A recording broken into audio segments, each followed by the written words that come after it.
అంటే నీతో కూడా నేను చావాల్సి వచ్చినా నేను నువ్వు ఎరగనని చెప్పను అని ముందే చెప్పేశాడు.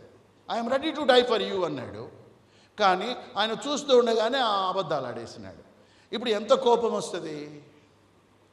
కానీ ప్రభు వచ్చి పేతురుతో మాట్లాడుతూ ఉన్నాడు. పేతురు పోయి ప్రభుతో మాట్లాడటంలా.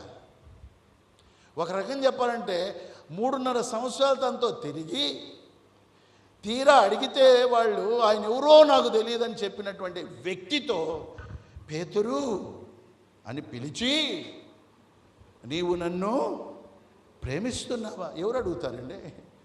అసలు ఇంత దొంగ మనిషిని, ఇంత అబద్ధాల కోరుని, ఎందుకు కొరగాని వాణ్ణి, చేతగాని వాణ్ణి, చెప్పిన వాగ్దానం మీద నిలబడేటువంటి వాణ్ణి మళ్ళా పేతురుతో ఏం పెట్టుకొని మాట్లాడతారండి ముఖం?